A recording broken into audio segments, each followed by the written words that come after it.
In her best-selling book, Lean In, Sheryl Sandberg popularized a quote that she said was found on the walls of Facebook's headquarters.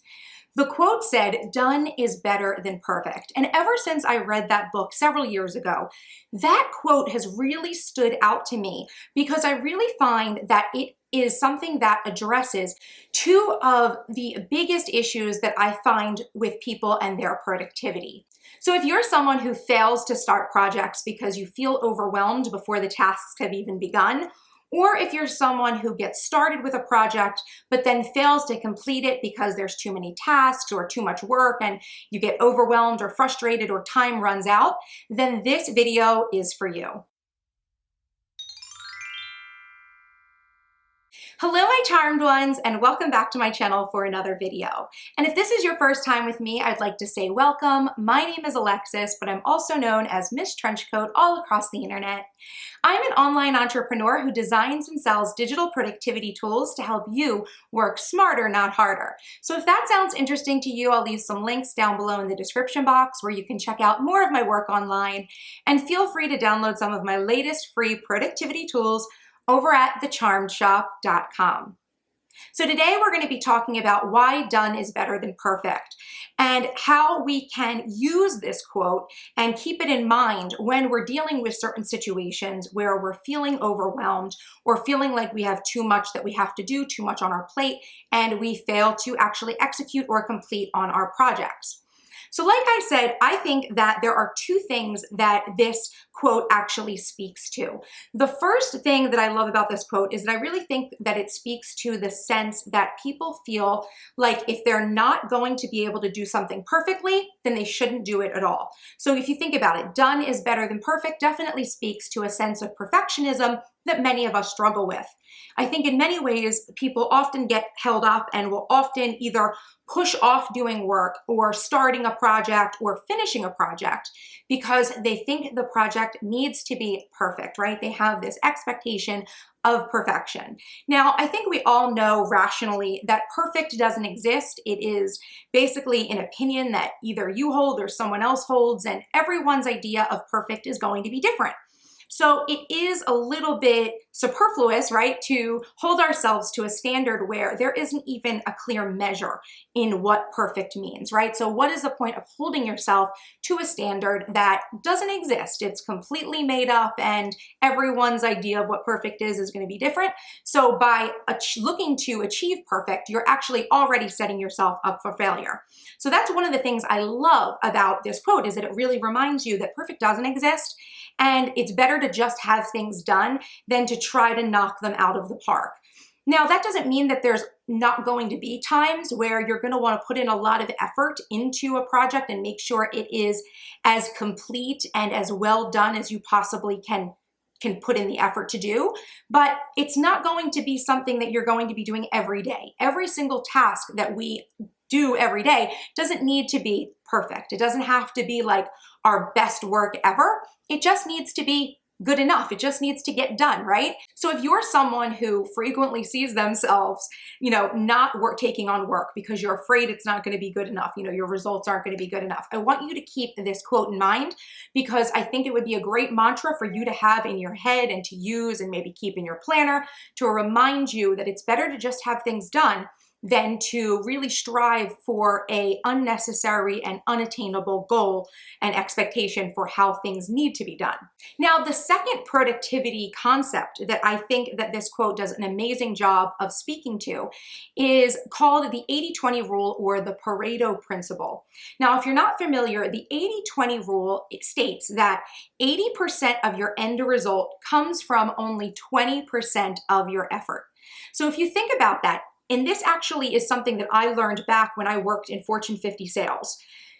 There are so many times in life where the things that we're doing, the projects we're undertaking, the work that we're doing, all the effort we're putting in, only 20% of that effort is leading to 80% of the results. So the way I like to rationalize this in my head is that if you got an 80% on a test, right? If you were taking a test at school or something like that, 80 is a B, right? And 80 is usually a B. If we're talking about the 100 scale, right? Which where a 100 be an A plus, whatever you'd say. So I think that there are so many times in life where a B is a great score to get. You know what I mean? I was an overachiever in school, so a B was kind of like a letdown for me personally, and maybe that's the way you are too. And if you feel that way, perhaps you're someone who struggles with perfectionism, similar to the way that I've struggled with perfectionism in my life as well. But to be really honest, a B is a good solid grade. So if we really did have to grade our efforts, if someone was grading our efforts for our projects and our goals and our tasks, getting a B isn't bad. You didn't fail, right? You didn't get a D, which was like just barely passing.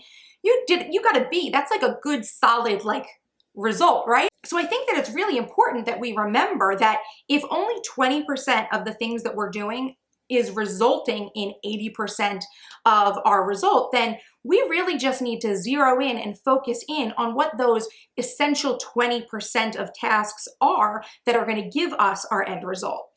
Now, I actually have an amazing analogy that I use, or example that I use for this with my students and my clients, and I wanted to share it with you guys because I think it's kind of a silly example that really shows the heart of what this 80-20 rule really is getting at. And I hope that you can use this example in your own life, not just practically speaking if you ever find yourself in this situation, but I hope you can use it as almost like an example or a measure to see that, you know, you're probably putting in more work than you need to get a desired result. So what is this example that I like to use that I think is a great example of the Pareto Principle? Let's say you are a mom, and I'm sorry if there are men out there, you are a dad, okay? I usually am speaking to women here on my channel because most of you guys are of the female persuasion. So you're a mom or a dad, and your child comes to you and says that there is an event at school the next day and that you need to bring in 24 cupcakes, okay? You just heard about this. You already have your plans for the day made, like you know what you're gonna be doing the rest of the day, and so this is an unexpected wrench that's been thrown into your plans. You need 24 cupcakes to go in with your child at school tomorrow. Okay, what do? Well, I think there are definitely going to be a subset of parents that would think, okay, great. Now I have to go out to the store and I've got to buy sugar and flour and eggs and, you know, canola oil or whatever. And I need to bake 24 cupcakes, right? So you can do that. That's one way to get the cupcakes to school with your child in the morning.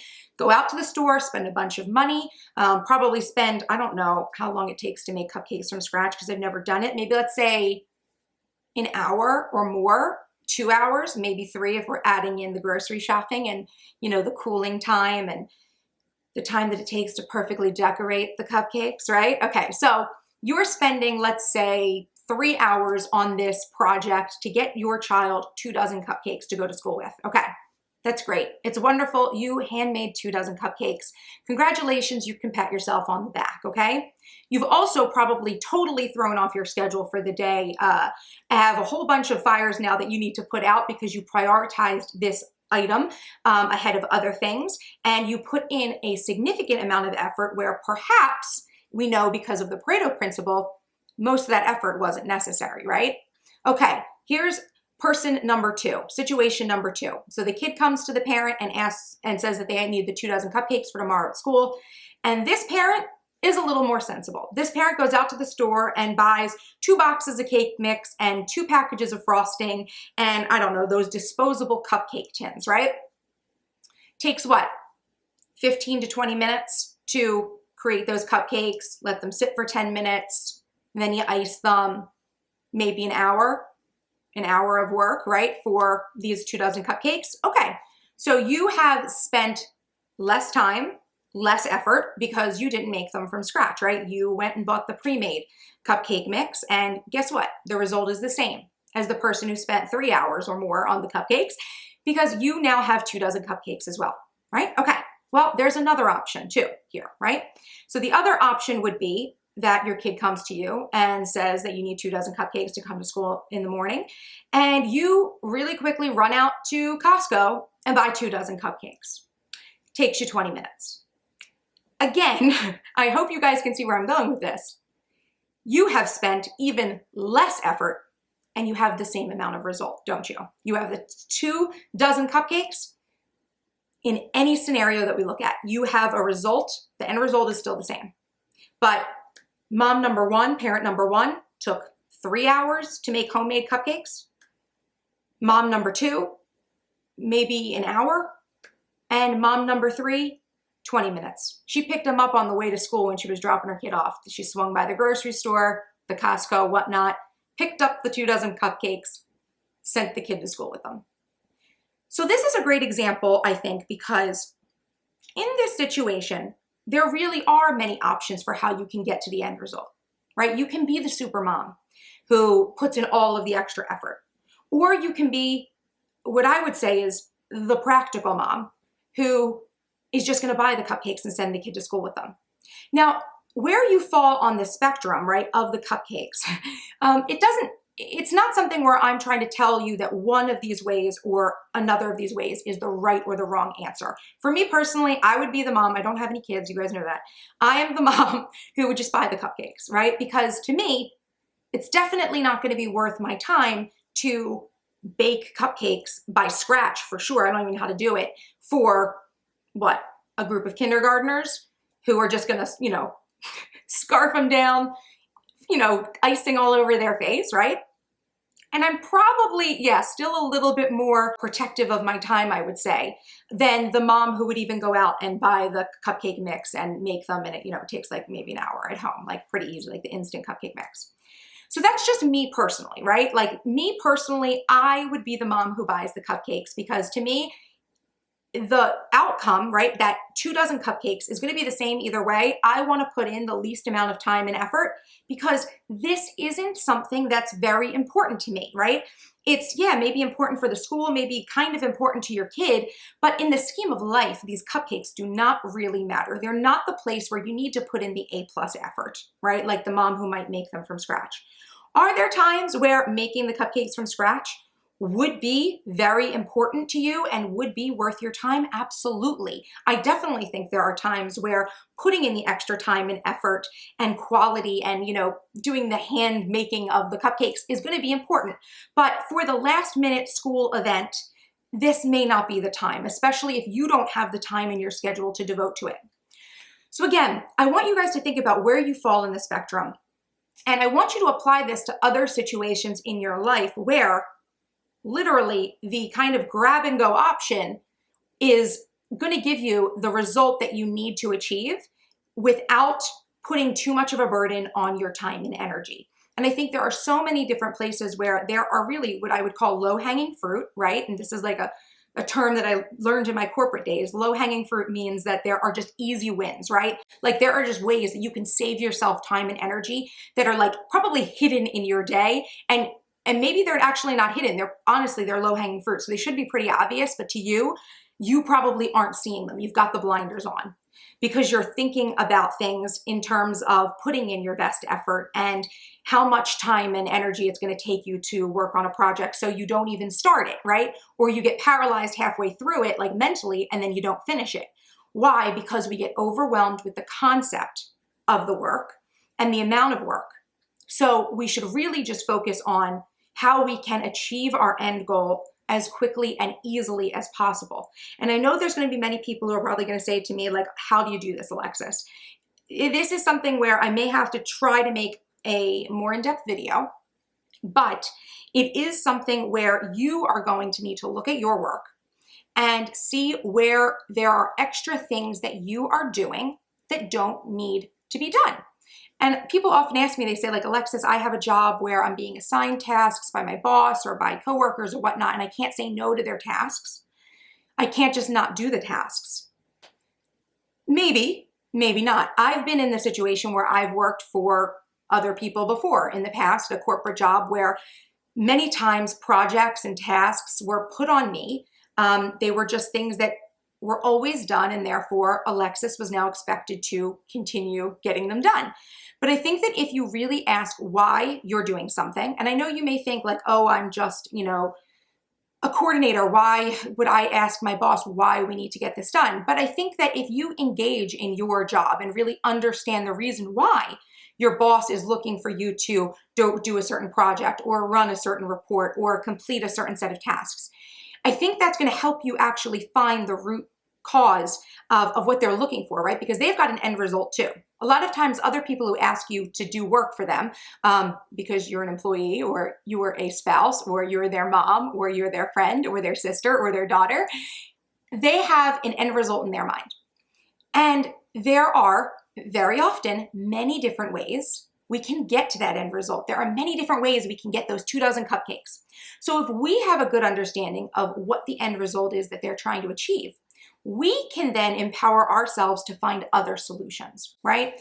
And I would definitely say in my case, when I worked at the corporate, Fortune 50 company, like I said, there were so many things that I was told I needed to do because they'd always been done.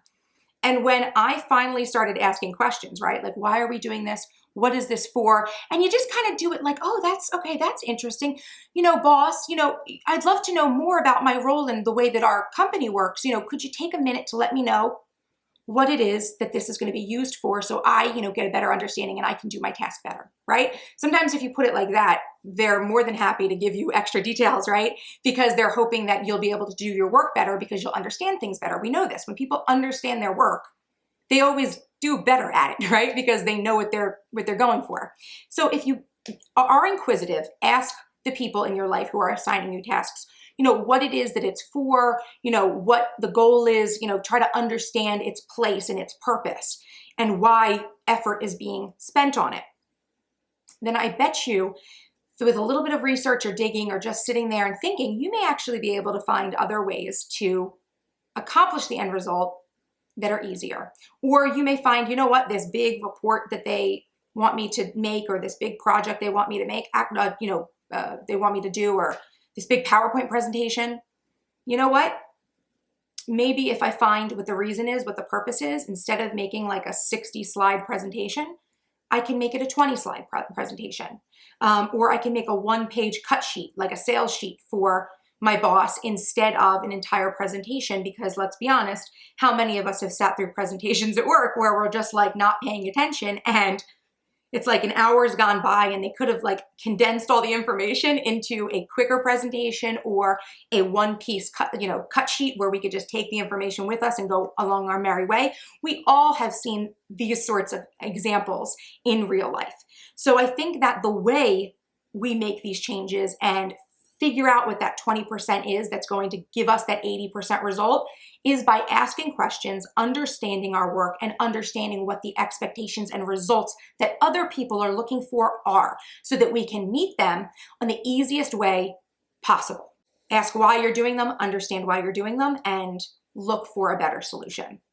Okay, so that is why done is better than perfect. So if you're someone who, again, struggles with perfectionism, struggles with overwhelm in their tasks and projects, and doesn't finish things or doesn't even get started on things, use this quote, done is better than perfect, as your own personal mantra. Write it down in your planner, maybe like put it up on your wall at your office, right? Like pin it to your pin board or whatnot, because I do think it's something that we need to keep in mind.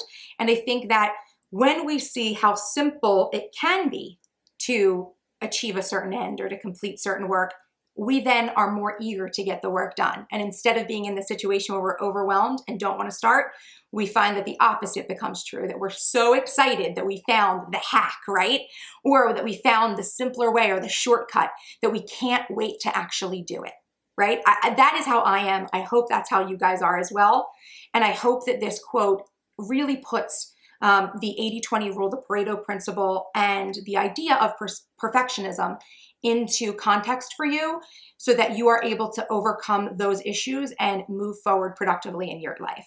Now, if you are someone who struggles with overwhelm on a very frequent basis and really struggles to get started and execute on their projects, either personal things or things for work or your home life, I definitely would encourage you to check out my Planning for Success Masterclass.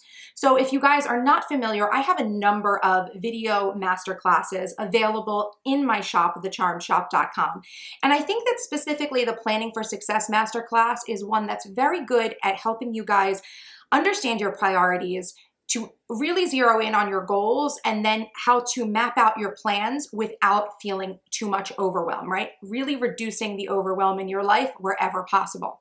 So if this video today helped you and these ideas and concepts helped you, I know that the Planning for Success Masterclass will also help you make significant strides in your own personal productivity. So I'm going to leave a link down below in the description box where you can check out the Planning for Success Masterclass. So I hope that that resource is helpful to you.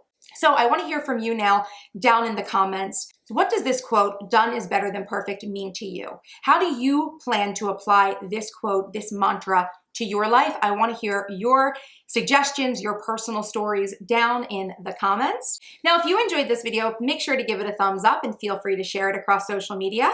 And don't forget to follow me on Instagram at MissTrenchcoat for more of the behind the scenes of my life and business and productivity. And of course, if you're not yet subscribed to my channel, what are you waiting for? Hit that subscribe button for more awesome videos by me. And until next time, bye-bye.